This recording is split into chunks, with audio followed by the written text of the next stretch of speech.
going to be able to get, half. You're not going to be able to half. Uh, you're not going to be able to half-ass it with Kelvin Shepherd. You know what I'm saying? That's the one thing I do like. Keep somebody that's well liked in the locker room, well respected. Not so much liked, but respected. You know what I'm saying? Kind of the same philosophy, the same.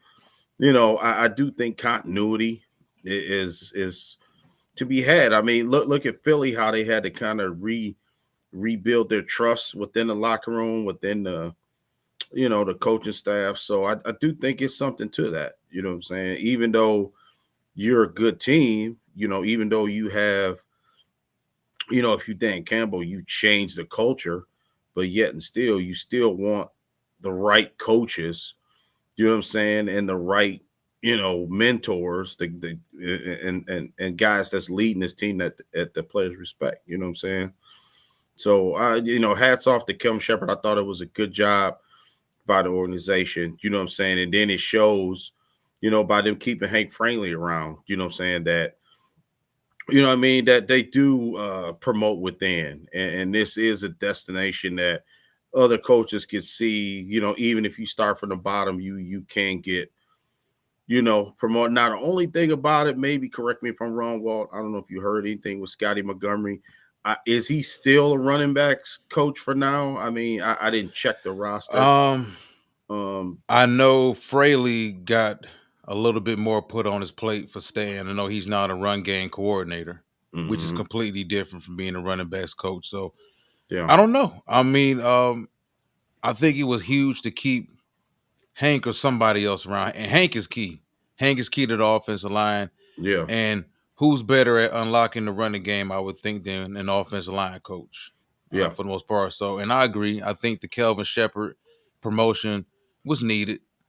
It shows good measure also around the rest of the league that okay, you know what, you can come here and you won't be here just to be a linebackers coach for 8 years, unless that's ultimately what you want to be. yeah, And it's gonna come. What's gonna come down to not even so much the X's and O's. It's about being able to maintain that rule, maintain the defense, maintain all these different temperaments. Be able to gauge when you're riding these guys a little too much, knowing when to kind of pull on the reins when you need to, and not wearing thin. Because that's one thing I've noticed about defense coordinators. Those defensive coordinators who do become head coaches, and this is going to be a big hill for Aaron Glenn to climb, I think. Defensive minded head coaches, defensive coordinators who become head coaches, they have a tendency to get burnout quick with their teams hmm because defensive minded head coaches, they only know how to do things one way, and that's the defensive way, and that's hard, fast effort all the time, intensity. And that's not really the way you can do an entire team consistently all the time. But you mentioned it in the pre-show. hmm People are kind of like trashing Aaron Glenn already, and I don't want this to show to turn into anything about Aaron Glenn and those boys. But hmm I think it's unfair to say that this man who has his own identity, been around the league, coaching wise, scouting wise, has actually accomplished more in that realm than Dan Campbell has. To say that this man is trying to go somewhere and be somebody else, I think is very disrespectful to him and everything he's worked for, yeah, the reputation he wanted to build for himself that ultimately he did construct now. And just knowing like the player he was, the man he is, why can't he just be genuinely being himself? hmm Like when he said, hey, we're the effing Jets or whatever. Oh, that's something Dan Campbell would have said. Well, you know what? That's something probably 70 other head coaches would have said in their first presser, what I'm saying, trying to get the fans fired up. Uh, yeah, I wish Lions fans, man, our Lions fans that's here right now watching us, they know exactly what kind of content they like and they want and they search it out. And I just wish that we would kind of lay off of this stuff, man. I mean, some Lions fans are coming across as like the scorned ex-girlfriend. hmm You got left, and now you want to keep going through photos. You want to keep checking on social media to see what she's doing or see what he's doing or whatever. You want to make fun of everything. let it go. Yeah. Listen, we got the East Shrine Bowl coming up this week. We got the Senior Bowl this weekend. Yeah. That's what Lions fans should be focused on right now, not Yeah. what Aaron Glenn got going on with the Jets, Ben Johnson with the Bears, Yeah. comparing Josh Allen and his failures to Jared Goff's failures, and they're both. We need to be focused on what we got going on tonight for these people. Yeah. We got a new OC too, man. You know what I'm saying? Absolutely. I I think don't know Rick, much about I him. think I Rick ain't gonna just front. yeah, I did see that, he coached Anquan Bolden, Randy Moss, Michael Crabtree, and those are just 3 receivers that I noticed in the article. And they all had 1,000 yards. His last tenure with the Jets, I think it might have been 2017 or 18, correct me if I'm wrong. And they were 24th in the league in scoring, which was only like under 19 points a game. So, and then he's currently working under Sean Payton, if I'm not mistaken, with the Broncos.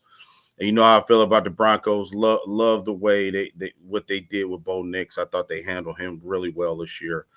So, I mean, I don't know. I mean, like you said, it's a big question mark. I'm not going to sit here and try to act like I know, the ins and out of the mind of John Morton. You know what I'm saying? I'm not going to compare him to Ben Johnson because I don't think that's fair. You know what I'm saying? Like you said, talking about Aaron Glenn. You talk about John Morton, new OC. You got anybody who's going to sit here and say, "Oh, he's not Ben Johnson." You don't know. Okay, don't try to act like you know because you don't. None of us knows. What we can say is this. I'm gonna say this. Remember when Anthony Lynn was offensive coordinator under Dan Campbell? Campbell was quick to take that position away. Okay, and ultimately give Ben Johnson the reins after Anthony Lynn. And trust me, I think that Campbell is not the type that sits back and just lets stuff fester if it's not working. And put it that way. So I think, it's interesting that they didn't discuss. They didn't put the terms out there like for 3 or 4 years or something like that. They didn't say how long it would be for. And I think that's key. I think Lions fans need to just keep that in mind. I mean, I don't think if it's working, I don't think that they're going to, sit back and just let this offense just deteriorate. I don't believe that. You know what I'm saying? I don't think they can afford to. I mean, these are like very vital times now. This is year 5. Yeah. Me and you've been preaching year 5 since last year. Year 5 of the rebuild. Okay, you know what? Yeah. The rebuild started off kind of rough the first year and a half. Since the first year and a half, we kind of been coasting, getting better and better with every game, with every season. Yeah. But now we're in a situation where we're kind of in uncharted waters because we lost both the coordinators. We losing positional coaches. We losing this guy, that guy. This word came out today that Tanner Engstrand could be gone as well. We got players. We're going to lose a bunch of rotational guys who do help out, who did actually help out in this playoff run down the stretch. So we got a lot going on. We got big contracts to hand out to 2 safeties coming up in the next couple years. We got to make Aiden Hutchinson the highest paid defensive player in football, more than likely. That's just the way it goes, the pecking order. Yeah. Jameson Williams. So we got a decent amount of things to be concerned about. Yeah. On top of all that, we got to be concerned about bringing in free agency the right people in here. Year 5 of the rebuild, you got the culture in place. All of your core players have been born and bred into this. So that's not anything that you got to be concerned about. But who do you bring into this? You don't want to bring anybody in that could potentially poison what's going on, especially going through a transition like we're going through right now. Bingo. Well, you could, man, you lockstep in what I was thinking. I mean, and I think Dan Campbell, if you look at the resume of John Morton, Dan Campbell's super familiar with John Morton. Okay. It's not like he's getting a guy as a wild card that's going to go rogue on him or a vigilante out there that just, like a Rex Ryan type to just say anything, do anything. I don't think that's the case. You know what I'm saying? I think I just read John Morton's from here too. If I'm not mistaken, I think Rochester Hills. I think he's from Rochester. So I think, he just wants to be able to have some continuity, and I think that's huge, man. I do, and I think that Dan Campbell. Listen, this is a part where that this is part of being a head coach too. You know what I'm saying? Assembling the right guys, not just players, but coaches. Like you, Build, know, rebuild, build again, build yeah, again. Yeah, it's if you get the opportunity, if you're lucky enough, you get to see 3 or 4 rebuilds. that's right. That's right. And I'm not. Hey, and like I agree with 313 fun. I'm salty too, man. I am. I ain't gonna lie. Everything with Philly, I hate the 76ers. I hate the Flyers. I hate the Phillies. I hate Washington. I hate the Nationals. I hate the Commander. I'm just the Wizards. I am, man. I'm salty about the whole damn thing. You know, just the way it ended. And let's be honest, I don't think we would have beat Philly. Okay, I don't. I think the way Philly played. Listen, I sat here on this airwaves and I said I didn't think that Philly had enough offense to go to the Super Bowl and win, but boy was I wrong. They look good, man. You know what I'm saying? They really did.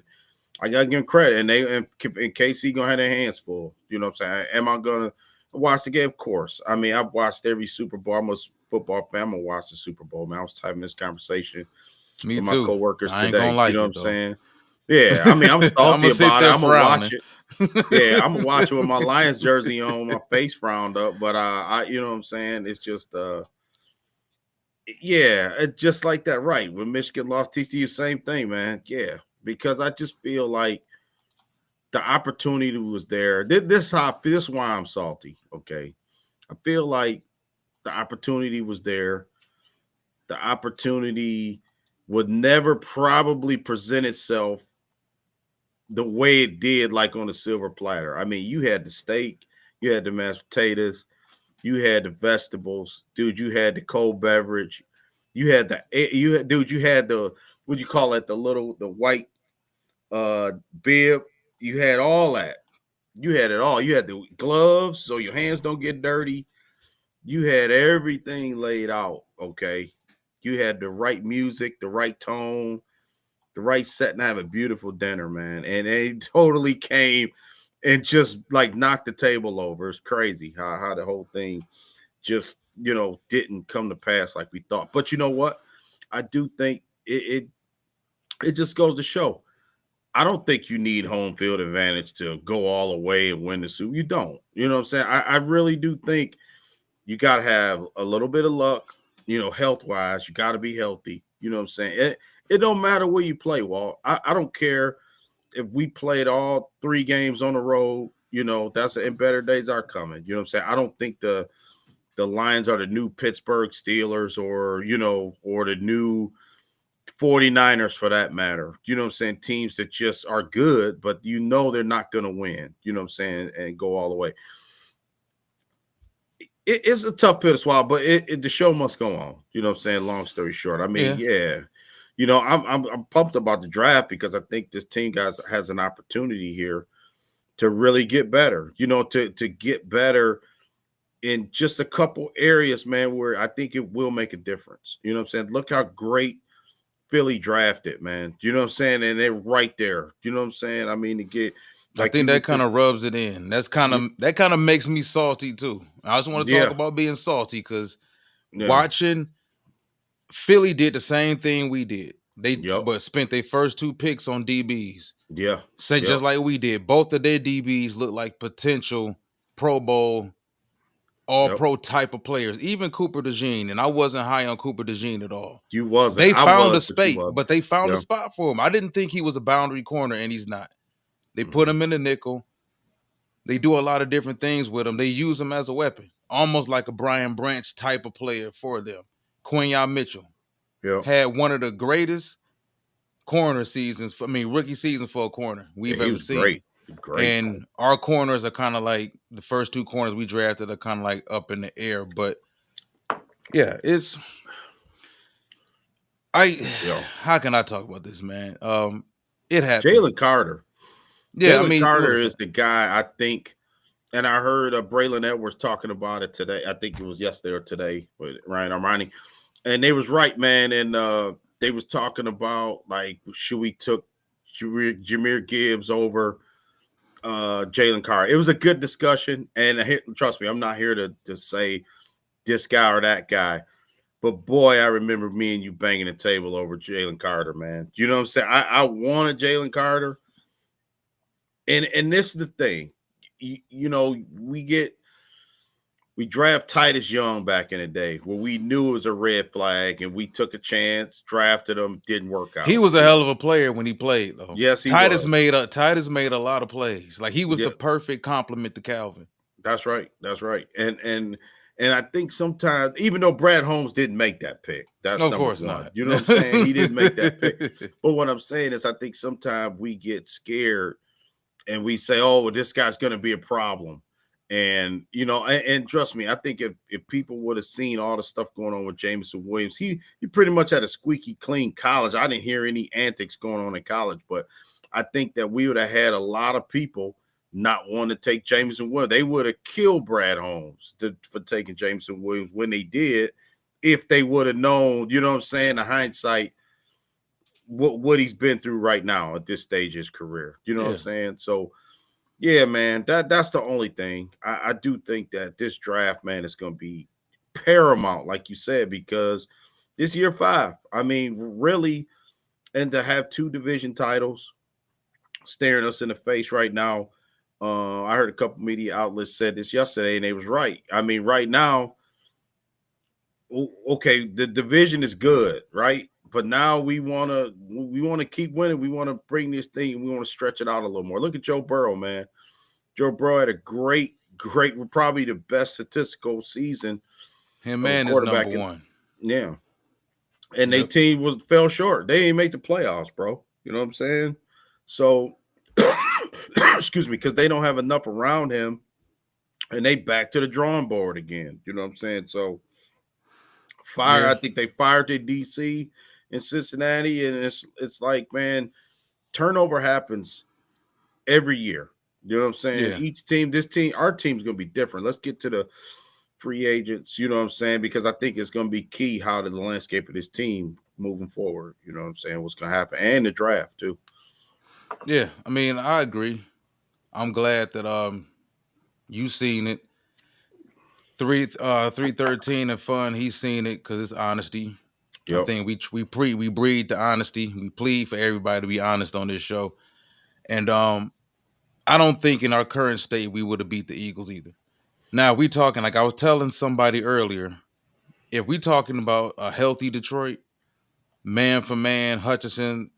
And granted, you know, you can't guarantee that's going to happen week 19 of the NFL season ever.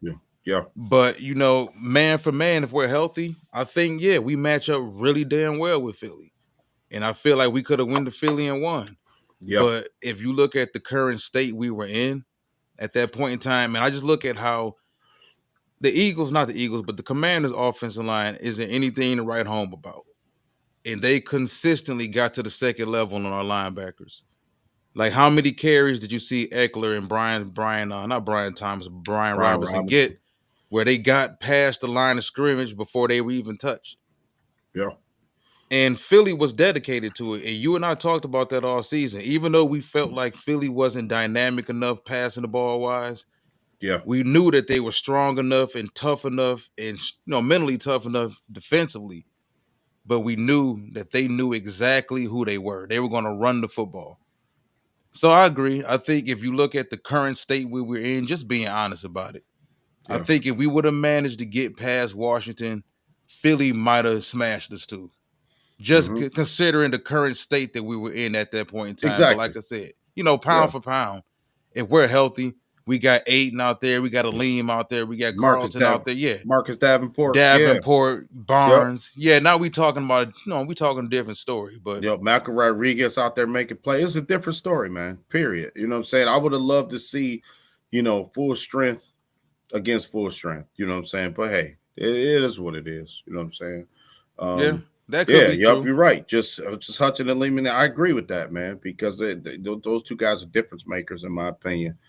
So, hey, before we get into the free agency right quick, though, I do want to touch on the roster real quick. Just to look at what the final roster was looking like at the end of the season. So we talk about wide receivers on the roster. Yeah. Jameson Williams, Amon-Ra St. Brown, Allen Robinson, Tim Patrick, and Khalif Raymond. So that's the final depth chart for wide Hmm. receivers. Looking kind of skinny there. Yep. Tackle wise, you talking about Taylor Decker. We got some concerns about him. Dan Skipper, Giovanni Manu, Panay Sewell, or Kobe Sourcedahl. Got Yeah. issues there, concerns there. Yeah. Guard is where it gets kind of dicey. You talking about Kevin Zeitler, who's up free agency. He's a 35-year-old vet. Christian Mahogany, who's kind of nipping at his heels right now to be the starter next season. Frank, who's getting up in age. Michael Yeah. Neese, Graham Glasgow. He's another polarized name around here. And then, of course, Coyote Awasika. Tight ends, Sam Laporta, Brock Wright, Shane Zylstra. Quarterbacks, Jared Goff, Hendon Hooker, Teddy Bridgewater. Even though I'm pretty sure Bridgewater won't be the third quarterback next season at all. Nope. Could he be on the roster? Not the roster, but could he be actually on the coaching staff? That's a possibility. And right now, David Montgomery, Jahmyr Gibbs, Craig Reynolds is one of only two restricted free agents that we have right now. Offensively, where do you think? And we're gonna get into the offensive line, of course. So everybody knows, me and you know, the offensive line has its issues. Yeah. How content are you with the wide receiver position? Because I know, we I'm know what not. St. Brown is. He's a rock. I'm not. We, Tim Patrick, Khalif Hmm. Raymond, Yep. Jameson Williams. Yeah. Good question. I'm not content. I would absolutely love to bring Tim Patrick back if the market says so. I don't think so. I think Tim Patrick going to get some money. You know what I'm saying? He played exceptional. Not that he would be the answer. I still would be drafting a receiver. Listen, this is a good receiver draft. Just a couple guys. I mean, I would love Tez Johnson from Oregon. I would love both Texas boys, Isaiah Bond, Matthew Golden. I like both them guys. Just to throw it out there. But yeah, well, we need to. For me, the ideal thing would maybe draft a guy, bring Tim Patrick back, and then possibly bring a guy late round to see if he make the roster. That type of thing. I would scour the free agent route, but I think it's enough talent in this draft, man, where you don't have to go crazy and take one early. I think Isaiah Bond and Matthew Golden, them the two guys I got circled on. Obviously Ibuka, but Ibuka probably won't be there when we were looking. But yeah, Yeah. we have to bolt to that. I think low key, well, we got to get it tied in. Another one. I think Sam Laporta's good, and don't get me wrong, I love Sam Laporta, but I think we do need another guy to stretch the field, another pass catching tight end that can get open. I think Sam Laporta's great when he's wide open and is no one around him. You know what I'm saying? I don't think he's that physical type, you know what I'm saying, that can mush somebody in the head and then get open like that. I think Sam Laporta is good. He's good off blocks. He don't stick on blocks. He can't find a space and get open. But I think we need to go maybe the Green Bay route where they got Tucker Kraft and the other guy, Musgrave. Maybe run a lot of two tight end sets. That's all. I mean, because I think I've had enough of the Shane Zylstra experiment. Me, I like Brock Wright, but it may be time. Brock Wright can do one thing, man, block. I mean, he does the dirty work, but I want somebody that could stretch the field a little bit more. That's all I'm saying. So in the passing game. No, I agree. I think, I'm looking at this dog. Just why are you just scratching the couch? Yeah, Macho, stop. he know you on live podcast, man. He like, hey, jealous. Thank you. Clowning for no reason. All right, back to this. I think when you look at Amon-Ra St. Brown, we know exactly what he is. He's not going to run a lot of verticals. He's not going to run a lot of deep intermediate routes. He knows exactly what his route tree is. They know exactly how to utilize him, or at least Ben Johnson for that matter. We'll find out this season coming up, but Ben Johnson knew exactly how to utilize him. Jameson Williams is still a deep threat, straight line speed. He's still a wide receiver getting polished in the making. Khalif Raymond has never really been a number 3. I think he's more of a gadget guy that does have speed, and if you get him out in space, he can make some plays. Tim Patrick is almost a tight end hybrid. He's 6'5", and he's a possession guy. What I would like to see is something similar to what they had. What was the kid name from Illinois that they had in training camp? The little 5'8" wide receiver, Oh, Isaiah Isaiah Williams. Williams, yeah. I would like to see somebody a little bit more shifty, explosive, catch and run guy. I like Jimmy Horn Jr. Honestly, from Colorado. I Yeah. like him. I think he's now if you can get past the injury, because he does have a little injury history. Yeah, He's been looking like the best wide receiver at the East-West Shrine practice. All the Colorado receivers have looked really good. Will Shepard as well, but he has looked like one of the best. He looks like he doesn't belong there, and that's what I think you look at these bowl game practices for. You're looking for the guys that you feel like shouldn't be here, and they view the guys who play at like the Hula Bowl or the guys that play at the East-West Shrine Bowl. Those are the guys that get viewed as not good enough to be at the Senior Bowl. And that's not the case. Like I said, I think a guy like Jimmy Horn Jr. about 5'10", maybe 5'11". We're gonna find out soon at the combine.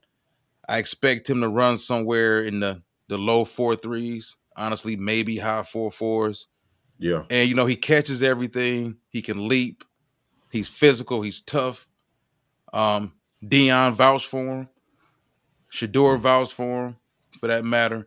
And he's a guy right now that a lot of people have a 3rd round grade on. But we got a 3rd round compensatory pick. If he's a guy that's around at that point in time, and you feel like the value's there, I do think Jimmy Horn Jr. is a guy that probably could be evaluated and taken. Yeah, I kind of like I like Jimmy Horn. I like Bond better, man. I like Isaiah Bond from Texas. Why? Because he played at a bigger school? I just think that Isaiah Bond comes from a pro style offense, runs a 4.2. I can't wait to see him run in the combine. 5'11", 180. So I'm the same build as Jimmy Horn. You know what I'm saying? So, just go back and forth. I mean, Matthew Golden is a little bit bigger and a little bit slower, but I think we need a little bit more speed on that. Like you said, that little slot position.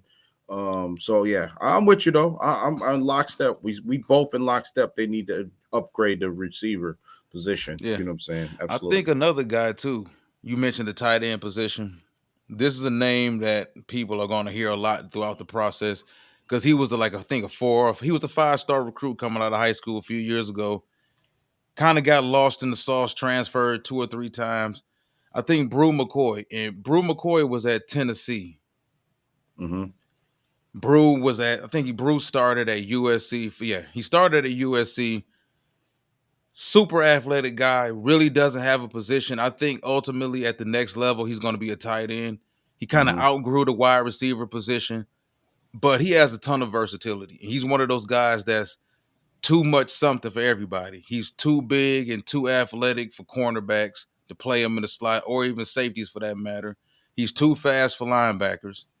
But he's just not refined enough to play either position consistently. But if he lands with the right offense, he's a guy that could turn out to be a threat, I think, at the next level. But all right, we didn't got drunk off the draft, man. I just want to say one tight end I do like. I'm just gonna say this and I'm done. I love Terrence Ferguson, man, from Oregon. I do. I think the guy, he reminds me of Kellen Winslow a little bit, like a young Kellen Winslow. Wait a minute, which Kellen Winslow? No, not the okay one. Yeah, I mean the son was good with Jeremy Shockey and all that. I'm gonna say I don't remember the things went dark for him.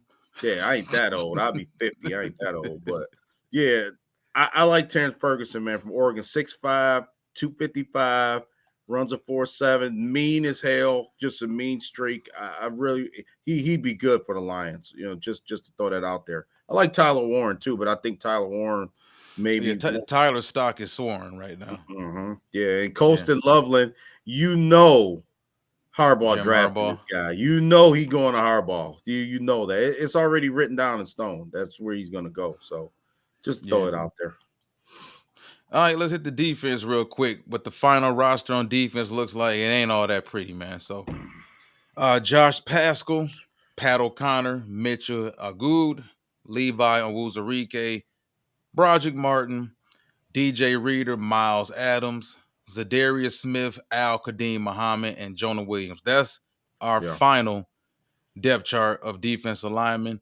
Oof. Linebackers, Jack Campbell, Jalen Reeves-Maybin, Anthony Pittman, who always seem to be around the last 3 years, Alexander Zaloni, Ben Neiman, Trevor Nowalski, Brian Branch, Amik Robertson, Kendall Vildor, another polarized name around here, Terrion Arnold, Ifeatu Melifonwu, Morris Norris, who actually got re-signed recently for $840,000, matter of fact. That was a signing that just slipped under the media for some odd reason. And Kirby Joseph. So nothing like what we expected. Yeah. Levi Broderick. Broderick isn't a free agent, if I'm not mistaken, but he's another guy who could be on the chopping block. Pat O'Connor's listen, man, and you know this better than I know it. This organization needs to figure out, okay, we were good for the first 4 years, actually, outside of the first year and a half. Yeah. Since the first year and a half, we've been kind of like coasting, kicking ass. You can't just keep going out there with the same old, thinking that that's going to continue to be what gets you where ultimately you want to be. We see how the Eagles handle business. We see how the Chiefs handle business. Do you think this organization has the ability to cut ties with some of the people that they love? Because I think a lot of organizations, they reach that crossroads where, okay, you got us here, but we got to leave you at the bus station because we trying to get here. Yeah. Do they have the ability to do it? Because it seems to me this fan base has a love affair with Dan Skipper. They have a love affair with Graham Glasgow. Yeah. They have a love affair with Kevin Zeitler, and they just view these as guys that we just can't do better than. Guys that just have to be here. Good question. They don't. I mean, nope. It's time. Like you said, well, we've never been in this position before. You know what I'm saying? Now we're good. Okay. Like you said, we could move on. We can move on. There's no disrespect. You know what I'm saying? The answer is Joe's question. Right. I would re-sign Carlton Davis. I would. I think he's got something. He brought something to the table. I thought he fought hard. He battled every week. Problem is he gets hurt a lot. I like Carlton Davis. I thought that he was better than I thought he was going to be honest with you. Right. So yeah, I definitely. And then obviously familiar with. We got to remember now, Kelvin Shepard's the new defensive coordinator. So, I don't know if we're gonna play more man or same. I don't know his philosophy on that. That might change. You know what I'm saying? So, I think it's more so what defense we choose to go with, what's going to be our identity on defense, it predicated on if he stays or if we re-sign him, not stay, but re-sign him or we let him walk. I don't know, man. Levi, Joe, see you later. I've seen enough, man. You know what I'm saying? I just, you can't keep dangling the carrot out there and just not produce, man. It's just, I wouldn't have any problem. I would rather put it this way. I would rather keep Malcolm Rodriguez on the squad than him. You know what I'm saying? I mean, I just want guys who produce, man, and he doesn't produce at all to me. Man, and Ralphie, I mean, I could see where people would say, because I was talking to somebody today and they said they wouldn't re-sign Carlton Davis. I beg to differ. I think it depends on the money. I mean, I can't outright just say no. I mean, now the market for him is going to dictate that he's probably. That's right. Because his contract is. Let me take a look at that, man. I think his contract is still ranked 13th out of 280 some odd corners in the league. Yeah. So you're talking about somebody, and we heard rumors about the Rams being interested in him all season. You're talking about somebody looking at Carlton and say, okay, you know what? You went to Detroit. You had a decent season. He had actually a pretty good season. Did he get beat? Yeah, he got beat, but he's big, athletic, long, and he competes. He's one of those corners where, okay, he'll get beat, but he'll follow it up with a punch out. Or he'll follow it up with an interception. Yeah, he'll follow it up with a big time PBU or something. Yeah, so dude, if we look at the market for these corners now, he might be a 17, $18 million corner. As crazy as that may sound to Oh Lions man, fans, man. on the market, we talking about market value. Yeah, I get it. Joe just put a listen. It's already came out. The Rams willing to pay him. Now I don't know how much the Rams willing to pay him. Now, me personally, I would want to have him back. I really would. If you look at what he was honestly able to do in year one, and like I said, in this game right here, he came up big. People, talk about how the kicker, Jake Bates, he made a big ass kick, Yeah, which won the game. yeah. Carlton Davis made two of the most game changing plays in that game, maybe the two most game changing plays in this game. If you look at the cornerback room, he was our best corner this season, period. Not Terrion, not Rakestraw. Didn't get anything from him. Not Melifonwu. Yeah. Not Vildor. Him and Amik Robertson were our best corners this season. Yeah. And he outperformed exactly what we thought we were going to get from him. Now, if you listen to some of the Tampa Bay Buccaneers podcasts, they were kind of like glad to see him go because he had the hip injury prior to this previous year. And they kind of viewed him as damaged goods, and they laughed at us for taking him. He played well for us. Yeah, and he's another guy that you could make the argument, if he would have played, things might have been different in a couple games. Who knows? Mm-hmm. Yeah, I mean, I get it. And like you said, I find it, you could go with another man. If you're going to start another corner, I don't have a free agent list in front of me. You know what I'm saying? I know that list ain't too flattering. I know that. I know I looked at it already because I always try to look ahead sometimes. And sorry, everybody, I don't have it in front of me, like who the free agent corners are. But what I was going to say was, I don't know if you're the Lions, if you're going to want to go into next season. Obviously, I think Terrion Arnold's going to be better. I mean, I really do, man. I for everybody that wants to just give up on him, I don't understand that. You know what I'm saying? So what I'm saying is maybe Rakestraw. I mean, that's a big ask, I think, to ask Rakestraw to start all of a sudden. You know what I'm saying? I just think that he needs to just get some reps. So let's just say, if we draft a Will Johnson, you know what I'm saying, or I'm just picking guys that Travis Hunter.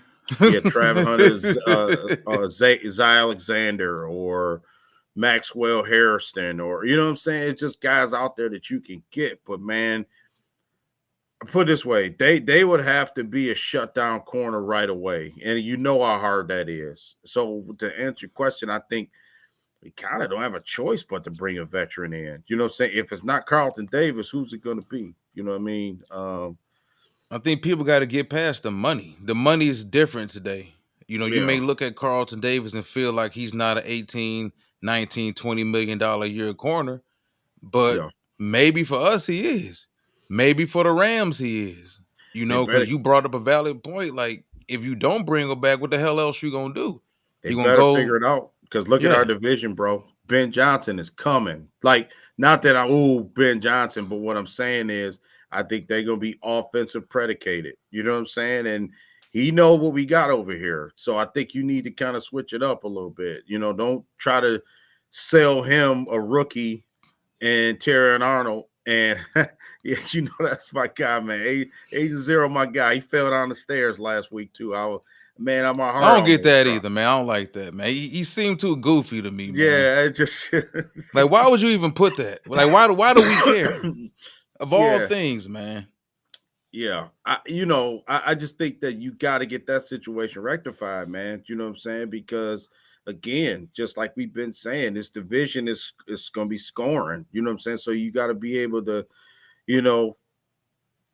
just blitzing ain't gonna work all the time. You know what I'm saying? We got away with, we beat the Vikings in week 18. We blitzed the hell out of them and kind of put our guys on the island, and they performed. You know what I'm saying? But man, it's going to be interesting. Rakestraw is the wild card, Walt, because if I don't like this, Joseph.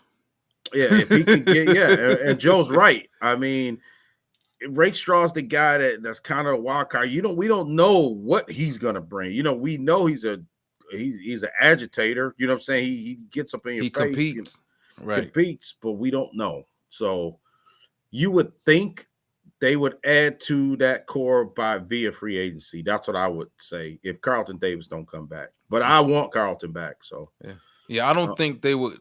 I don't think they want to get even younger because, like you mm-hmm. said, Carlton Davis, not Carlton Davis, but Terrion's young.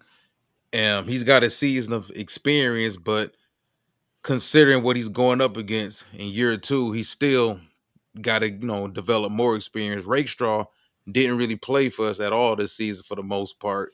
Yeah. Meek competed. He's coming off a broken arm, but I think Meek still has a ceiling. Um, if he winds up starting outside, I'm not happy. So we got Yeah. to do something, whether we bring back Carlton Davis or we do hit the free agent market and we sign a vet. Because, like I said, I don't think, considering what they have on the back end of safety, I don't think they really want to get younger at corner. Mm-hmm. Not to say that they won't draft a corner, because I do believe they'll draft a corner this year based upon how the draft ultimately falls for them. Yeah. I don't think it'll happen in the first round, though. No, I'd be shocked, man. That'd be somebody shocked. Like I said, unless they traded up for Travis Hunter. And then and then what I wonder, I just got a feeling. I don't know, man. Just quote me right now. What it was today, January 28th. I think Chicago gonna get Ashton Jeanty, man. And I think he's gonna be their Jahmyr Gibbs, man. And if the Bears get Jeanty, they're gonna try to run the same stuff the line. And look out, man. I just hope, it's just not a situation where Ben Johnson's so familiar with this team that he knows they say, hey, we're gonna get Jeanty because we know they weak in some areas up the middle, and just like not responding to play action and stuff like that. So yeah, it's gonna be interesting. This is gonna be a hell of a chess match, this draft. I think it starts with free agency, then the draft, obviously. But it's the ante's been upped a whole lot now. yeah. Now you do directly, whether they admit it or not, whether Minnesota admit it or not, whether the Bears, Lions, Packers admit it or not. Yeah. It's competition, man. Yeah. Y'all all drafted against each other, So, so what about Afiatu Melifonwu? This is my guy. Your guy, my guy, everybody's guy. I'm ready to move on from Iffy, man. I just don't. This is what I don't like. The last 2 years, I don't like not playing, and then week 15 behind door number 1 to save the day is Iffy Melifonwu. I'm not, that don't sit well with me. Just not playing the whole season, and then he's coming in through door number 1 and gonna save the day. I know you gotta have guys at your disposal, at certain times of the season because injuries happen, or certain players dictate their playing time, right? I'm just ready to move on from Melifonwu. He's like Onwuzurike. It's just like you can't just say he's going to be there because he's not. You know what I'm saying? And it's like I always include him the last 3 years, right? But then magically in August he's around. During training camp he's around first. Then August he's around. And then the first game to see he's nowhere to be found. It's like, where did Melifonwu go? You know what I'm saying? Joe, he is good. I agree. He is good. But I'm just ready to move on, man. That's just me. He's one of the guys I've been on the fence about, him and Levi. I'd rather get 2 new guys in here. You know what I'm saying? That's going to play that position with the size. Yeah, I like everything he brings. What's the guy from San Francisco, Hufanga? I think Hufanga's a free agent. I would love to bring him in and take Melifonwu's spot. You know what I'm saying? Just somebody, man. I think Hufanga's got an injury bug too. You know what I'm saying? But it's just Melifonwu's not available, man. You can't count on him. So, now I get it. You and I, man. You and I, since prior to the draft, to the Lions even drafted him. Yeah. I was a big fan of his at Syracuse. Syracuse played him as a boundary corner, press, a lot of cover 3 zone. Yeah. And he flourished. I remember going to that preseason game against Buffalo, his rookie season, and seeing his feet and saying to myself, okay, he's too heavy footed. He struggles in transition going east and west. He may be better at safety. Mhm. And it seems like every time over the past couple seasons, you thought he had a breakthrough, teases you a little bit, he got hurt. And nobody wants to get hurt. I'm pretty sure he wants to play out there. I think some of it is just physical for some of these players. Some people's bodies, like Cam Newton brought this up, some guys' bodies, it don't matter what they physically look like, how big they are, how small they are. Some guys' bodies just aren't built for the NFL to take the pressure of the NFL. Just like in high school, you can be great in high school. Some guys going from that high school level to the college level physically can't handle it. And the reason I say that about Melifonwu is the fact that his brother was the same exact way. He got drafted by the New England Patriots. Big time, great athlete. Yeah. Never could stay healthy. Every single season he was healthy. So maybe it's just something genetic with him. I don't know. But like I said, I've been supporting this guy from day one. Me too. And you look at when he came back, he found a new position. And I'm glad Aaron Glenn lets me know that I'm not too off with some of the things I do see with this team defensively as well as offensively. But he took him when he came back and he moved him to free safety. I mean, he moved him to strong safety. He started playing him closer to the line of scrimmage. And granted, that was also when they were still playing Brian Branch at nickel last year. So they were starting to use him as a joker. He was starting to blitz more. He had a couple sacks, I believe, in that Minnesota game. He'll get a pick every now and then. They finally figured out how to unlock him, and then boom, hurt again. Training camp, hurt. He'll be back in 2 days, hurt. He'll be back in 2 weeks, hurt. Yeah. And I get it. They say, he's a guy that really wants to come back again, but it gets to a point in time where, like Ralph said, you got to have these difficult conversations with people. Mhm. Listen, I love you. I care about you. I want you to be able to take care of your family. I want you to make all the money you can make. I want you to be as successful as your talent dictates you should be. But bro, it ain't working here. Yeah. You may need a change of scenery. I can see him going to the Jets. I can see him going with Aaron Glenn. You know what I'm saying? Yeah. It hurts because he's such a weapon. And you and I was just so eager all season. He'll be back. Physical. He'll be back. He'll be back in 2 weeks. And he just never came back. Never came for back. 2 years. It's been like that. Remember, Walt, last year, not this year, last year when we won the division, I never forget this game, man. It was on Christmas Eve. Remember when they had won the division in Minnesota and he had an interception sealed the game. And that was his first game he had played in like 2 months. You know what I'm saying? He just magically appeared and made the biggest play of the game, you know what I'm saying, last year. So it felt like he wasn't unlocked, and he was never really unlocked. He was making smart plays. And it's not like he was just making athletic plays. Like he was getting picks and he was timing up blitzes, and like it felt like, damn, like, okay, we got another versatile safety with Branch. Are we about to be unstoppable? Nope. didn't happen that way. So it's rough, man. Do the money matter to you, or you just want to move on from him completely? Now, okay, let me this twofold question. Like, let's just say, if you telling me if he gonna be available, you know what I'm saying? Now, all the injury shenanigans the last 2 years, if you telling me if he's gonna be available, yes, I want him back. You know what I'm saying? If I could say, or at least out of 17, can you give me 10 games? Can you give me 12? You know what I'm saying? I don't ask for much. Like, give me 12. I don't ask for much. Can you give me 12 games? Then yeah, of course I want him back. Because I like the physicality, I like the size, I like he can support the run and pass. You know what I'm saying? So we kind of need that kind of guy. But I mean, that's where I'm at with him, though. I really am. It's frustrating, man. It's really frustrating. Bargaining with this man in the conference room, like, listen. Yeah. Every extra game you can give me, I got another meal right here. Yeah, I got a stack for you. Come on, man. You know what I'm saying?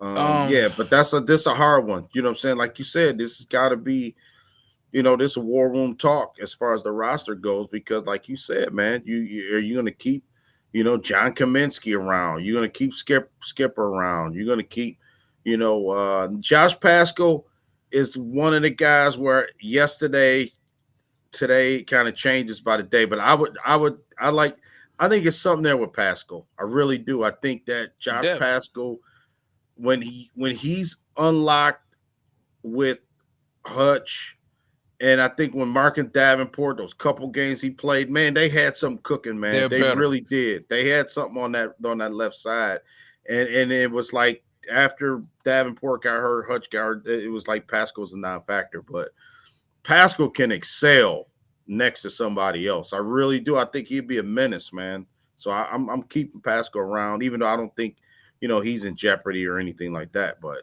I'm definitely keeping him around. You know what I'm saying? Well, one thing I will say about Melifonwu too is that he ain't had a big deal. He ain't had a second deal. It's all up for him now. He only had a base salary of, was it 1.2? Let me take a look.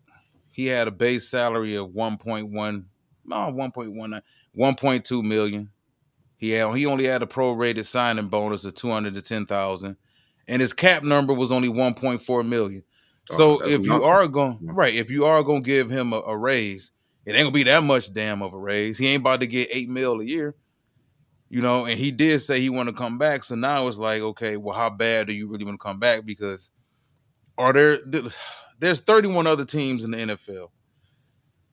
There's a bunch of other fan bases around now, content creators of these other fan bases that's making the same kind of content.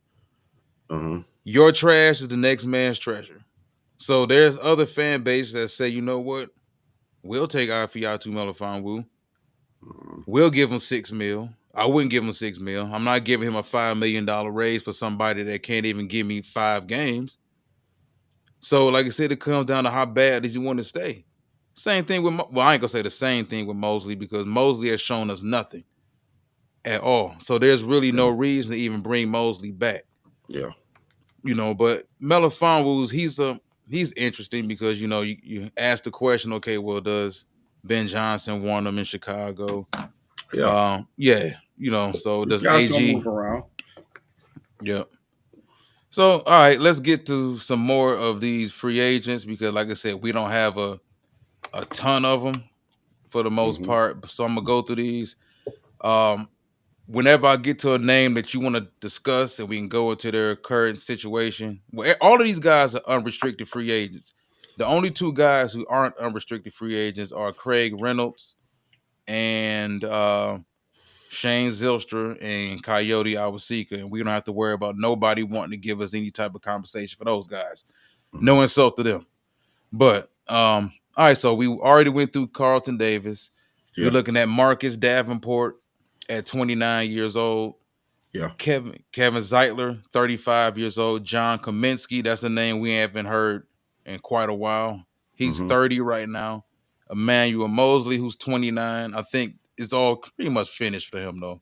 29, 2 ACL injuries. Haven't played but 1 possession in the last 2 years.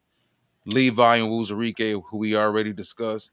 Khalil Dorsey, Kendall Vildor, Allen Robinson, Kyle Pico, Ifeatu Melifonwu, who we already discussed, Dan Skipper, Pat O'Connor, Al Kadeem Muhammad, Tim Patrick, Zeke Turner, Craig Reynolds, Ben Neiman, Derek Barnes, Anthony Pittman, Jonah Williams, Shane Zylstra, Coyote Awasika, Miles Adams, Trevor Nowalski, Mitchell Agood, Connor Galvin, Michael Neese, and Maurice Norris, who actually re-signed. Don't everybody speak at once. Yeah, I know those too many sexy names out there, but anybody who really sticks out to you as, you know what, that's somebody I want part of this team moving forward. Yeah, I wrote down, let's see, 1, 2, 3, 4, 5. So I wrote down 6 guys that I would bring back. Okay. First, Marcus Davenport. I know he gets hurt, probably gonna get hurt next year. And I would never not draft another D. There has no what I'm doing right now, it wouldn't stop the draft process. Okay. So that's number 1. Marcus Davenport, absolutely, I'm bringing him back. You know what I'm saying? He would be cheap as hell. You know what I'm saying? He's what, 20? I think he's only 28. I think he wrote it down. I think he's 28. Marcus Davenport, I just like what I saw with him, man. You know what I'm saying? So him, Carlton Davis, we just talked about. Khalil Dorsey, I do think he's an asset to this team, man. Special teams. He'll come in and play spot duty in the secondary, kick return a little bit to an extent. Khalil Dorsey, just my fourth guy, just what Ralphie said. Al-Qadim Muhammad, absolutely want him on my roster. You know what I'm saying? That this is a guy that just show it. I like when players face adversity and they back against the wall and you see how they react, okay, during different things. Now, it was weird to me how he barely even played the last game against, the last couple games seemed like Muhammad barely played, but when Aaron Glenn called his number, man, Al-Qadim Muhammad produced. I really do like the energy. You got to figure with everybody healthy, he would have a different look. Him and Pascal, the two guys that would really, be an asset. You know what I'm saying? I think for this team. So, yeah, Al-Qadim Muhammad. And then I mentioned Tim Patrick. I would definitely bring him back for same role. And then Kevin Zeitler, it's either or. I mean, he's not that great. Like, oh my God, we got to replace Kevin Zeitler. But he did do some good things. I thought he was dominant at times in the running game. He can't pass block too. I'd like to get a little bit younger, but I know where we headed with this team as far as this offensive line. Listen, I think this will be a big elephant in the room next year. And like you said, everybody wants to say how great this offensive line is. And man, when it goes quick. I'm telling you, it goes. What we could be we could have an offensive line with 3 Pro Bowlers to struggling to keep our quarterback upright next year. I really could see that happening, man. You know what I'm saying? Because I think Decker's a little bit long in the tooth. I think Graham Glasgow, I've seen enough with Glasgow. He got dominated the last month of the season, in my opinion. He was terrible.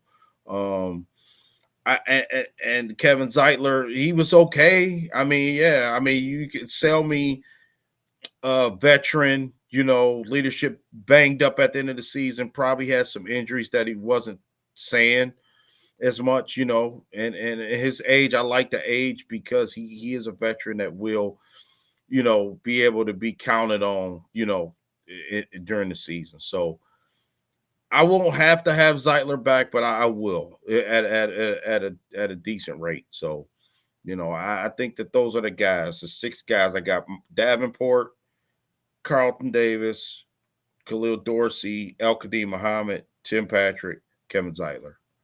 Those are the guys I would bring back. You know what I'm saying? If I had a choice, if I had the money, it was within what I want to do via free agency as well, seeing what's available there, and then obviously the draft coming up. So, yeah, but absolutely a no-brainer is Muhammad and Tim Patrick and Davenport on my list. Those are the 3 guys. If I had to choose just 3 guys on this list, I would take my chances with Davenport again. It would be Muhammad and it would be Tim Patrick. You know what I'm saying? And let's be honest. I mean, while I think we'll have some technical difficulties at this time, but like the offensive line could become an issue. You know what I'm saying? As great as they are, they ain't the Eagles, man. You know what I'm saying? The Eagles just really got some pillar pieces, that Juergens at center took over for Kelsey. I think that's another spot the Lions, you might want to get Frank a replacement. I'm not saying you're going to replace him right now, but man, I'm telling y'all, let's not get just rested on our laurels and say these guys are going to be great for the next 5 years, because that's not how the NFL works, man. You know what I'm saying? Penei Sewell will be great. You know what I'm saying? And I think that he'll be a constant Pro Bowler mainstay when he finally turns to the left side. But we have to get some more talent, man.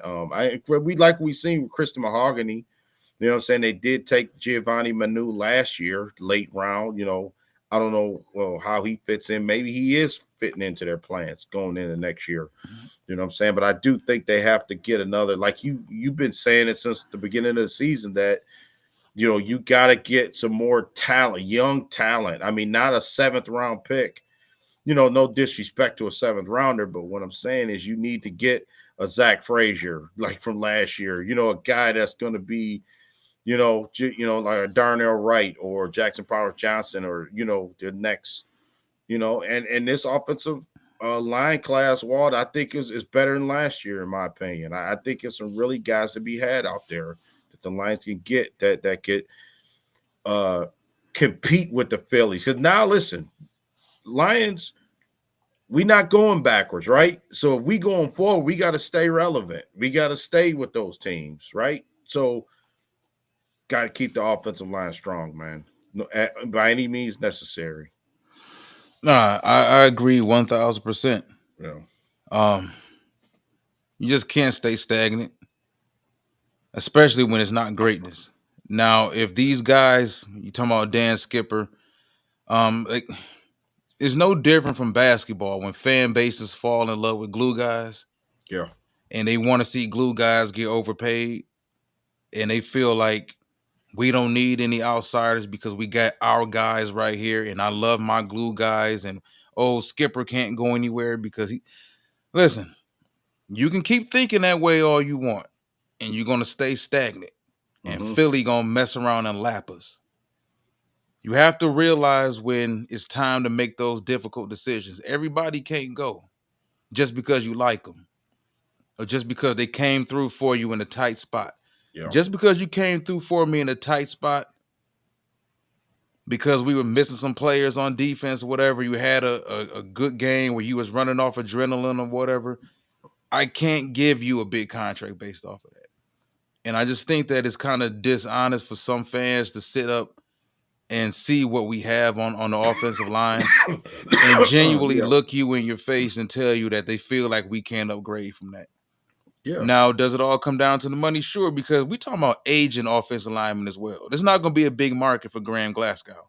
It's not going to be a big market for Dan Skipper. It's not going to be a big market for Kevin Zeitler. Zeitler's already bounced around between Baltimore and the New York Giants. He knows how the league works. And this is a really good offensive line class. So a lot of teams will easily view it as why pay you $7 million a year, $8 million a year, $9 million a year, or $5 million a year when I can get this rookie who has way more upside than you. He's more physically talented. He's not a finished product. He doesn't have all the wear and tear on his body that you have, and I could pay him substantially less. Yeah. It just makes too much sense, man. And like I Right. said, if you stay stagnant for too long, you'll get lapped in the NFL, and that window will close. I don't think the window's closed right now because every year is different. But if you don't consistently try to get better, Yeah. more than anything else, we got to figure out a way to reinvent ourselves. Like I said, this is year 5. We understand what the defense was within that 4-2-5 underneath in that 4-4 front, what it was under AG for the whole time he was here. We understand what the offense was with Ben Johnson, but that's gone now. We can't just keep going out, treading out the same plays. The philosophy's gone as well. So we don't know what this team is going to look like. We have to figure out a way to reinvent ourselves. Because Yeah. also, you ever notice the teams that beat us, that really dominate us, they make it look like we got handcuffed and they just took everything away from us, especially offensively. Yeah. Like when teams handcuff us offensively, it looks very, very embarrassing. Baltimore did it. Washington did it. Tampa Bay kind of did it earlier in the season. Yeah. It doesn't look good, man. So I think this offense, the talent that you have is good enough to play outside of the offense that it played in the last 3 years. It just comes down to what is the offensive scheme going to look like this season? And is Jared Goff physically capable of thriving outside of a system that hasn't been catered to him for the last 4 years? Like, what if we need you to do a little bit more 7-step drop, get a little bit more max protect going on? Yeah. What if we need you to make more downfield throws? Are you capable of it? Yeah. I think there's a lot of things that have to be reevaluated over this offseason, man. and that offensive line is one of them. Yeah. Because like things can go like Taylor Decker's a good player, good left tackle, but he's getting beat up. Yeah. Yeah. Penei Sewell's the only consistent rock we have. Yeah. You gotta get some more talent, man.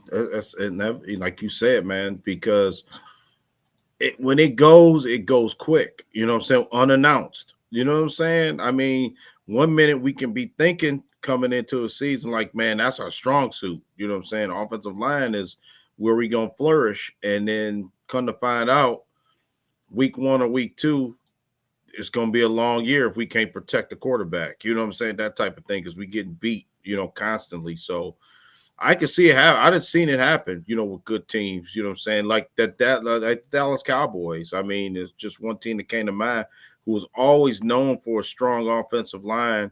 The likes of Tyron Smith and Frederick, Travis Frederick, Zach Martin. Zach Martin, and those guys, man, and they were solid for 8-9 years. You know what I'm saying? Then the minute it seemed like on cue, the minute Zeke Elliott, started Hit to slow that wall. down. Yep. And it just seemed like it all went downhill. Jason Witten retired. Yeah, you stay with them guys too long, man. You know what I mean? Without replenishing that spot. So, I just think it's paramount that the Lions, are serious about getting a center. That's going to be the understatement, because even Travis Kelce, Jason Kelce, not Travis Kelce, said that as much. Like, Jurgens is a perfect guy to take over my spot. You know what I'm saying? He knew that he was going to give that spot to Jurgens. You know what I'm saying? And he knew that he was going to be the next center line. I think that's what needs to happen here in Detroit. You know what I mean? As far as just getting a guy that's going to take over from Frank when Frank ready to retire. That's all. You don't want to put a guy in there. You don't want to be putting Graham Glasgow in there. And you know what I'm saying?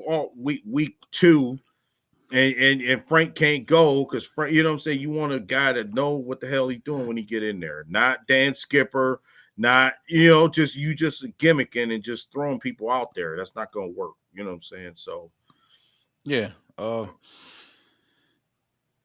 Glasgow, Zeitler, like there were certain games, and it's going to happen. I'm not coming down on them hard for this, because at the end of the day, you're going to have, as an offensive line, regardless how good you are, there's going to be some bad matchups. That Houston game, much credit to Houston, but the difference in like athleticism and talent on the interior with Houston along that defensive line against our offensive line, that's kind of what was glaring to me. And there were just numerous games this season where Glasgow and Zeitler, the age and the lack of athleticism kind of showed, because it happens, man. You know what I'm saying? These tackles, these guards, a lot of these defensive linemen, a lot of these offensive linemen, they played tight end in high school. Some of them shot put it. They athletes. Mm-hmm. They were all state wrestlers. They ran track. These ain't your run of the mill type of defensive tackles or offensive tackles and guards anymore. In some of these games, the discrepancy in athleticism was just too glaring. Nobody's saying that, okay, you got to put these guys out the pasture or whatever, but the idea that we have to bring them back and we can't do any better, we can still bring them back, but still create some competition in training camp. That's why I feel like no position to me is off limits. We talked about running back.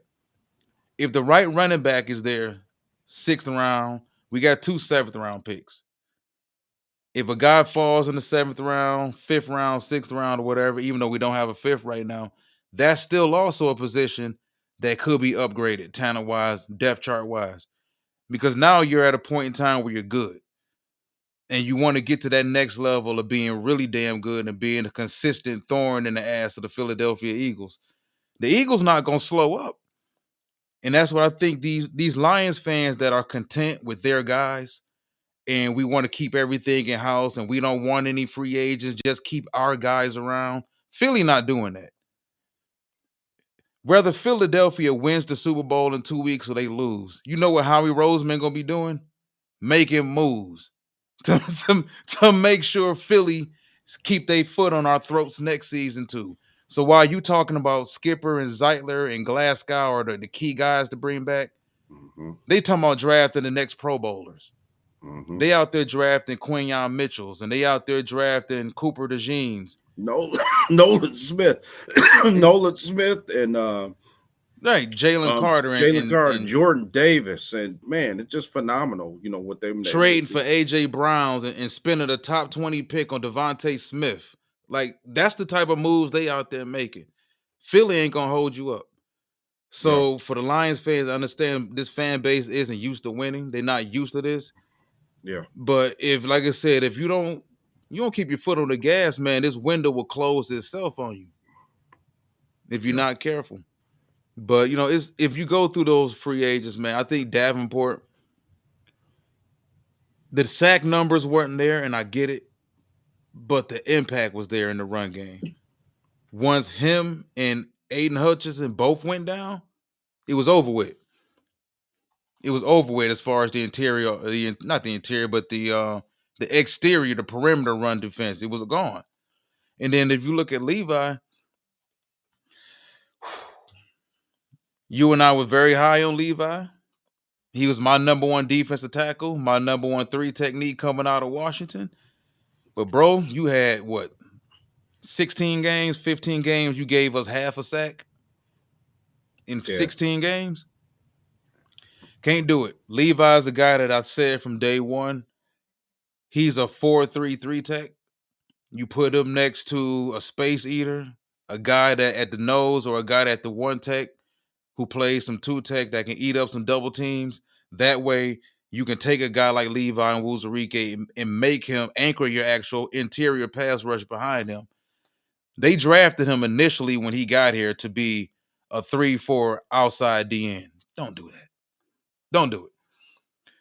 Problem is this, though, is he salvageable if you're another team? Because sometimes you can, as a defensive player or a player in general, you can spend your first 4 years of your career, 5 years of your career, 3.5 years of your career playing in the wrong absolute system. And it can kind of like mentally destroy you. So I don't even know if he's any good anymore left, but it doesn't look good when you have the opportunity, because this was his first year to have real opportunity, and to only shell out half a sack or 1 sack in 16 games is it's not very promising. Yeah, Aiden Hutchinson led the team in sacks, bro, and played 4 games. Do you know what I'm saying? That tells it's not good. That tells a story right there. You know what I'm saying? Yeah, I mean, I totally agree with you, man. And I do think, championship moves, man. I agree, and I think this is the year. You might want to, ratchet it up, man. Like the talent wise, free agency, trade. Anything that you can do to make this team better, because I do think, it's like you just said, the window's not closed. I mean, it's not over by no means, but like you said, it can become. I'm just telling you right now, the offensive line is the lifeblood of this team, man. And if that offensive line start to falter, then especially with that quarterback that can't move worth a damn. Goff at quarterback. Yeah. Hey, that it don't matter who you got. It don't matter if you got Jahmyr Gibbs and Montgomery in the backfield if that offensive line ain't getting no traction, man. You know what I'm saying? So it's imperative that we keep it up. And I think for the most part, I do trust Brad Holmes. I do think this is the first time where I don't think. I don't take that back, because I was going to say this draft may dictate like where he's going to go in the first round, but I don't think that matters. I think Brad Holmes, he sticks to his board pretty, from the last 3 drafts he's done. Well, I think we can pretty much say Brad Holmes, he likes somebody. He not going to alter his board, put it that way. I think he's got players in mind that he wants. Okay. So I'm going to just say this. I hope the offensive line is on that list, man. You know what I'm saying? Because we do have to, alter that spot a little bit, and the defensive end. I mean, I do think Marcus Davenport is a guy, we both kind of want him back, but they do need some young talent, man, along that D line as well. Like you said, not Broderick Martin, with all due respect, you know what I'm saying? Enrique Pascal, the only guy I'm bringing back that out of the young guys that we've groomed in our system, he's the only guy to me is showing promise. Obviously, Makai Wingo. Now we kind of forgot about him. Yeah, and Makai Definitely, played yeah. good. I mean, he played like he did some good things out there. So I think he is part of the fold. You know, you may not have to draft two guys, maybe just get one. You know, maybe get you another developmental player, however you want to do it. But man, I think that the positions that people think that we straight in, pass catching tight end, I would get another guy, offensive line, go from there. Linebacker, you know what I'm saying? It's a guy I was gonna ask you about before we get out of here is what's the kid from Texas Tech, Walt? Nick Squirton. Yeah, Texas Oh, from A&M. You Texas like him? A&M, Nick Scorton. Yeah, I think that he all right Yeah, too. You know what I'm yeah. saying? I like him. The whole problem is that he's physically similar to what we already have. You know, he's another undersized edge. Now he's more physically talented as a pass rusher. But he does play the ball and he does play the run really well for a defensive end his size. But he's not the only one out of A&M. They got three of them that's gonna probably go within probably the top 70 picks. Him, Oh yeah. Shamar Stewart. Who's the other kid? Okay. Shamar Turner. Yeah, Shamar Turner as well. We're gonna get into those guys, but Okay. it's Uh-huh. three of them. It's three of them. I think Okay. I Yeah, gotta look Shamar at them Stewart things. is the one that's Shamar Stewart, I think, is 6'2", 85. So he kind of fits that mold, that Marcus Davenport mold, the big power edge defensive end that they like, that can power rush as well as run contain, athletic enough to get out to the sideline and make plays in the run game. So Yeah. look One at guy. us. We Yeah. getting One other all into guy I the wanted to draft. mention. I heard one of the gentlemen on the ticket talking about it today.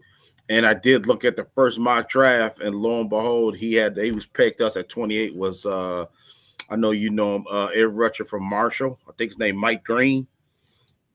That was the first Yeah, Mike Green. mock draft I've seen so Yeah. far this year, and they had him pegged to us from Marshall. Yeah. He's a name Yeah. that got hot. Mm. Got real hot. One name I'll throw out there, just because of association. This is a guy who you guys are going to hear a lot about over the next few weeks, and that's offensive tackle, left tackle from Oh for yeah. William and Mary, Yeah. Charles Grant. Played next to Kobe Sourcedahl, I believe, the last 3 years. So I'm pretty sure Dan Campbell and Brad Holmes are very familiar with him. Mm-hmm. To me, on film, he looks like the best from a physical standpoint. I understand that he doesn't have the strength of competition behind him, but he looks like the best offensive tackle naturally in his class coming out of William and Mary. Been kind of a kept secret around the league. His name is picking up a lot of steam. There's word that he could possibly be a second round pick. Some people think he could actually jump into the first round, and that's kind of odd, to say the least, for a guy that went to William and Mary.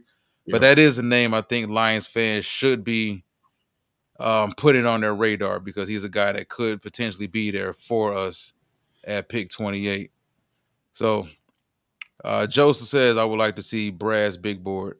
We all would. I would like to comment on something that Corey did say earlier about Levi. And that's the thing, man. It's been what? Because Levi was part of the original draft. He was the third round pick. Second Matter round of pick. fact, That no, was he was the second Melifonwu round draft. pick, and Aleem was the third round pick, and Aleem turned out to be better than him. Yeah, that's the thing, man. Like, how many opportunities can we give you to show something? Granted, you can be playing out of position, but like Aaron Donald said, I've been played out of position before. The great ones, not to say he has to be great, the great ones find a way to still make plays. You out there. And for 15 games, 16 games to only give us a half a sack or one sack, it's only so much being played out of position that we can give. Like, if you look at even Jack Campbell spent a large amount of last season being played out of position. Once they realized they can't turn him into a pass rusher, allow him to be what he needs to be out there on the field. Now, ultimately, it took guys sort of to get out of his way. Hate to say it like that, But some guys can't flourish. Some of these guys are so talented, they can't flourish because guys are in their way. We saw what Jameer did once David Montgomery went down and the show was finally his. We saw what Jack was able to do once Anzalone got hurt, Barnes got Yeah. hurt earlier in the season, then Malcolm went down, and then it became his show. So I, as much as I want to see Levi succeed, I don't need 3 years. Like, I don't need 4 years to get absolutely nothing from you for me to say, okay, you deserve a spot on this team. Like someone said in the comment section, Pascal, at least he plays. Pascal had injury issues at Kentucky. He had injury issues last year. But at least I can count on him to Yeah. give me some versatility from the 2 technique out to the 4 tech, some 5 tech as well. He gives me some versatility. I know what I'm going to get out of Josh Pascal. It may not be much, but I know exactly the amount of He all versatility right. he brings. Even Makai Wingo, we knew what Makai Wingo was. He broke down physically because he was asked to do too much because all of his protection got hurt ahead of him. All the 300-pounders got hurt. The noses was hurt. Aleem was hurt. So now you ask him to play 2 tech in the NFL. That's not what he should Right. be doing. Yeah. Yeah, I agree. Yeah, Makai Wingo, sort of forgotten man too, man. Walt, this draft, I think free agency, coming up, it's gonna be interesting, man, because we will lose some players. You know what I'm saying? So, we may lose some players that we not even thinking we gonna lose. You know what I'm saying? Or like you said, it may be players that might not even get a second contract with this team. You know what I'm saying? That's on this team right now. So Brad Holmes, that's why he gets paid the big bucks to forecast it and foresee it, and Derek Barnes. I mean, I didn't really hit that as funny. I didn't talk about it. Me, just like Melifonwu, Derek Barnes. Yeah, Late Derek bloomer. Barnes is my guy, man. You know what I'm saying? I'd hate to see him go.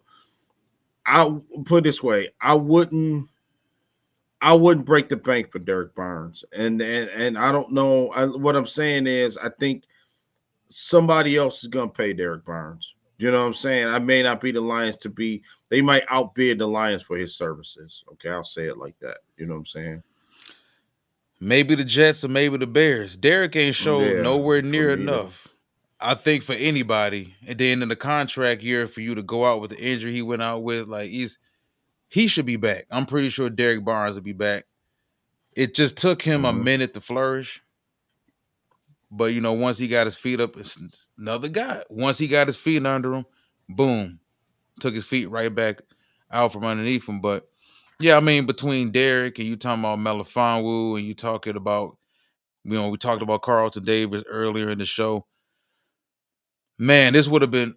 But the whole thing is this, and this is something I think that gives Lions fans a lot of room to be confident with this team moving forward.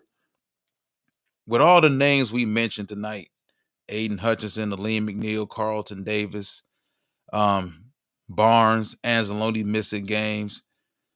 With all the guys we had out, this team still won 15 games. So what, if they had everybody healthy, they would have ran the table after the Tampa loss and would have won 16 games? I understand they lost coordinators, but the thing is this, as a Lions fan, I'm going to say this before we get out of here, man. You lost your offensive coordinator. You lost your defensive coordinator. You still have the 9th youngest team in the entire NFL. You have 6 or 7 players who are unanimously considered top 5 at their position on this roster, offense as well as defense. You have the culture setter in place. You have the head coach. You're not one of these organizations out here fishing for a lead man. We got our trigger man. And you have probably, outside of Howie Roseman, because, the Philadelphia Eagles do the most winning, outside of him, you have the best GM in the NFC. You probably have a top 5 GM right now in the entire NFL. So you have a competent ass GM. You have the competent head coach who has the culture set in place, who has his finger on the pulse of this team. And you have one of the most talented rosters in football right now that's going to get even more talented through this draft. So for everybody that's telling Lions fans it's over for y'all Y'all about to go back to sucking. Y'all quarterback ain't nothing. Your quarterback or your head coach a fraud because Ben Johnson was the brains behind everything. Y'all gonna get exposed this season. Your defense was never that. It was all smoke and mirrors. Be able to tell them everything I just told you, because those are people who don't want to see the big picture. People who can't see past the big picture. When you look at the big picture with the Detroit Lions, you see all those things, and you know what you say? Oh, hell no, hold on, wait a minute. Like Mark Schlereth said. Mark Schlereth was the only person I saw on television that said everything I just said. That's why it's not over for Detroit. Talented roster, culture set and head coach, competent GM. That right there is a mixture. We can figure the coordinators out, but we got everything set in place. But as you and I both said, we both agree, this is a massive draft for this organization. We can't have a repeat of 2023. I mean 2024. And the jury's still out on that class with Terrion and all those boys too. I get it, but right now it's not looking that promising, and we need to have a class that's more closer to 2023, 2022 for that matter. So, anything you want to close out these people first, man? Before we get out of here, it's just, to me, just what you said, man. If I just had to kind of reiterate, what you just said, and it was absolutely right. And then too, I was just gonna say, what just super random said, same thing. I don't think the window's closed, man. You know what I'm saying? I still look at this team and I still see two guys they just signed on, three guys on our offense. Well, four if you want to count Goff's contract that they signed long term. Extensions with Goff, Montgomery, St. Brown, Penei Sewell. You know what I'm saying? Defensively, Aiden Hutchinson is a deal. You would assume Aiden Hutchinson they probably working his deal right now, to be honest with you, to see where the numbers gonna fit. But with him and I just think, like you said, the building blocks are there for this team, man. We're not starting from scratch where we have nothing when Dan Campbell started this whole journey with this team. So I do think there is a level of comfort just knowing that, I just think that we will pick up the pieces, man. You know what I'm saying? We will bounce back, you know what I mean? And just like a Dan Campbell team has always had, and I do think this team going to take it personal, man, going into the offseason. I do believe that. And I don't think Eric Glenn or Ben Johnson, it doesn't matter if they're here or not, as far as that part of it, like the fire burning within this team and getting embarrassed how they did to end the season. Obviously, it's going to be a culture change to an extent because, listen, Ben Johnson, Aaron Glenn's big loss, man. Those are two big loss. And Antoine Randall, went with Ben Johnson. So he's going to be a guy that's going to, we got to pick up the pieces, man. You know what I'm saying? But I do think that for this team, it may be good. In the long run, we might not hit our stride until October this year. You know what I'm saying? Coming up, Walt. You know what I'm saying? Because I do think with our quarterback and everything like that, continuity, he's got to feel comfortable to function. And I think that it's going to be a learning process with a new offensive coordinator and John Morton. Our schedule is a gauntlet next year. You know what I'm saying? If you look at our early schedule for next year, I think we went 8-0 on the road this year. Boy, that's going to be questioned. That's going to be put in the, next year it may not be 8-0 on the road. Just saying. Not saying we're not going to be good, but it's so many ebbs and flows, man, of a season. And I think that with Lions fans, with people that followed this team, just didn't like how the season ended, man. You know what I'm saying? Because we all felt that we was better than I was about to call them Redskins. We're better than the Commanders, man. You know what I'm saying? Regardless of Jayden Daniels being, the next superstar quarterback, we just felt that we still had enough. But if we was honest with ourselves, we was getting by all year, man. Especially the last 6 weeks. Our defense had a Band-Aid on it, man, and we was running on getting fumes. away with it. You know what I'm saying? And obviously we were good enough because the offense was constantly putting pressure on the other team.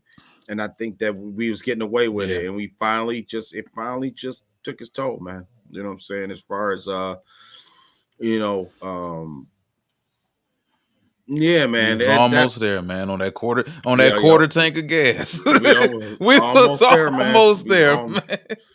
you know One how more like block. sometimes if you're on the road and you can see the sign that say, you know, wherever your destination 58 miles or something like that. You know what I'm saying? Sometimes when you driving out of town, you see 200 miles and then you walk them miles down, man.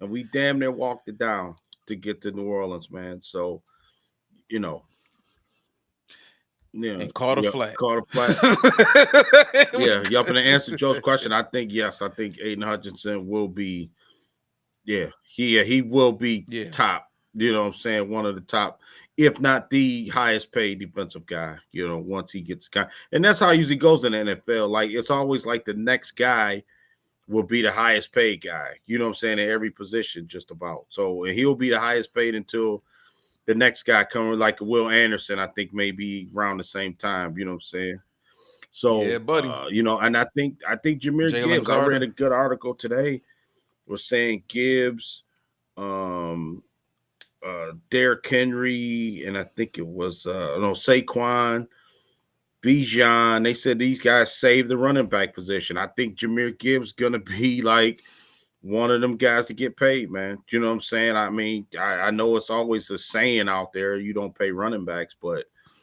I think yeah, Well, you know what's gonna happen because they both, and I think this yeah, is gonna be historic too. Because I think mm, Bijan's the truth too. I like Bijan a lot. Bijan and Jameer, same year, same draft class. Both had because Bijan had 1,400 yards rushing this year. yeah, Matter of fact, it's gonna be interesting to see who gets their extension yeah. first. Because I don't think Atlanta or Detroit is gonna let either running No, back get no to that way, final no way. year. But it's so it's gonna be a little friendly competition between Bijan and Jameer about who signs their Yeah, contract yeah, first. that's right. So yeah, that's it, man. I mean, I'm ready for the draft. You know, I'm all in. Oh I'm yeah, all in. I offensive mean, line. this is what we do as far as like when the season's over for us. I mean, because we always it's like Christmas, man. We get our wish list and then it just we see it come to pass like from February to March to April. You know what I'm saying? So it's a good 10-week process, man. You know what I'm saying? Of these as play. And this is a good draft. I'm gonna tell you, this draft wall, I think, is more talent on both sides of the ball, if you ask me. I mean, I know you've been doing this way longer than me, but man, when I look at it, I like the offensive line. I like the talent at receiver this year. I think it's a lot of good gets out there, man. You know what I'm saying? And you don't have to rush anything, do anything fancy.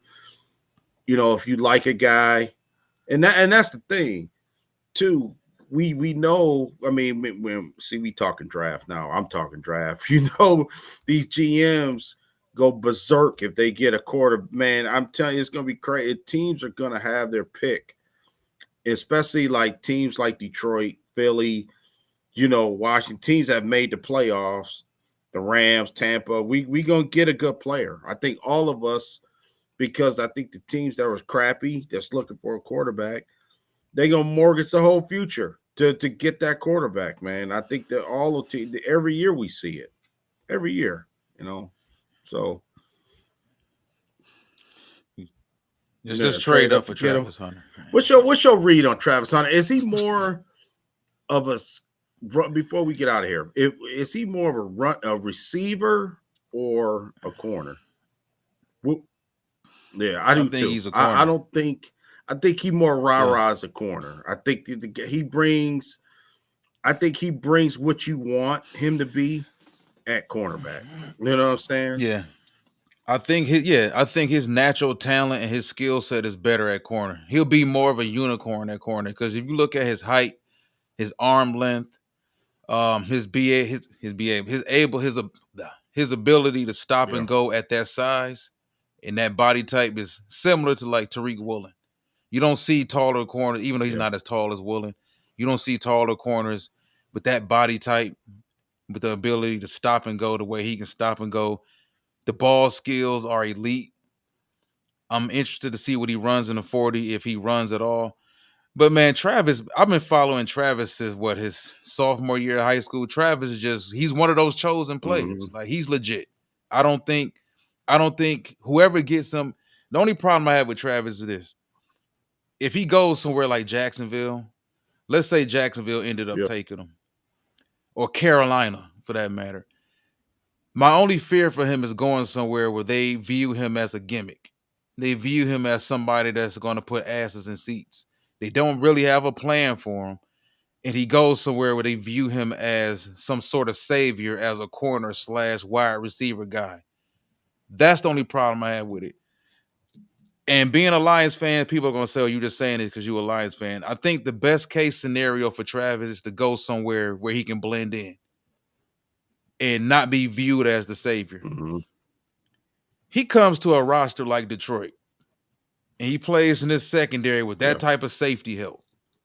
Now, we don't know what his DB coach is going to be, who it's going to be, but that type of defense in front of him, Aleem McNeil and Aiden Hutchinson. Now he can become a great player and be part of a great defense potentially. If he goes somewhere terrible with a terrible defense and they just expected him to be some sort of gadget gimmick savior, it's not going to be the same. But I don't think Travis can fail. And I haven't said this about too many players. I said it about Adrian Peterson. I said it about Calvin Johnson. I think there are some guys that are just too talented and too focused on football to fail. Like this kid does nothing but play video games and study football and watch football. And that's something you want to hear. Same thing about Jeremiah Smith. We can be talking about Jeremiah in another 2 years. The unicorns who have been born and bred and they've been schooled to be pros since they was 12. Jeremiah Smith said he knew what he wanted to be when he was 10. And he's been training to be this. Like the LeBron Jameses of the world, the superstars that have been created. Jeremiah Smith, Travis Hunter. Travis Hunter been built for this moment. You know, so like I think he's a generational player. I think he's the only generational player in this draft. If I didn't need a quarterback, I would take him. Definitely. If I didn't need a quarterback, I would definitely take Travis Hunter. Yeah. Got you. So if can't nobody tell, I like Travis Hunter. I like Hunter. That's my son's favorite player. Matter of fact, coming out of college, he was like, "Dad, let me know what team you think Travis Hunter is going to go to." I said, "Okay, son, I'll look into it for you." And then whatever team he go to, that's going to be my son's second favorite team. You know what I'm saying? So, you think any chance? Any chance, Brad? That's gonna be interesting. He pulled one on us. Maybe. He may say, "I want a real game changer, man." And that's what, like Corey was even saying it too in the comments. I think Joe, we all been kind of lockstep. Like this organization just don't need much, but we need something, but we need to write something. You know what I'm saying? Like, if I'm saying it right, I mean, we don't need a whole hell of a lot, but I do think we need to get to bolster some stuff. I think it was humbling. Losing like we lost, it was humbling. I really do believe that. You know what I'm saying? Because I think corner's the 1 week spot. I think linebacker is it's almost like they need to put one more body on the next level of secondary linebacker, defensive end. It's almost like they need one player on each level still. Do you know what I'm saying? And then one guy on the offensive line. That's how I feel. Like, let's just bolster that part up. So we'll get into it. Man. I'm gonna watch a film on your guy from William and Mary. Yeah, he do look like a specimen, though. He looked Charles like Grant. A dude force to be reckoned with. Definitely. Speaking of that, we're going to get back into the next 4 offensive linemen, the next group of offensive linemen. We got into the first offensive lineman, the first group of 4 offensive linemen this past Saturday. We should be back, Thursday? Yeah. To hit on the next 4, because Saturday morning, we got the show Saturday morning, the Senior Bowl show Saturday morning, and we'll be joined by another scout, ran across on LinkedIn. We're going to do some cross content on there, and we're going to get into the Hula Bowl as well as East Shrine Bowl is just going to be passed by that time, and then of course the Senior Bowl Saturday evening, not evening, but 12 o'clock Saturday afternoon. It is 12 o'clock Saturday. It is 12 o'clock Saturday afternoon, right? Or is it like 2:30? I'm in front of. I thought it was 2:30. I think it's 2:30 on Saturday. Cool. Right. Either way, neither here nor there. All right. I want to thank everybody for joining us tonight. Hell of a show. Sticking with us for 1 hour and 40 minutes. One Pride.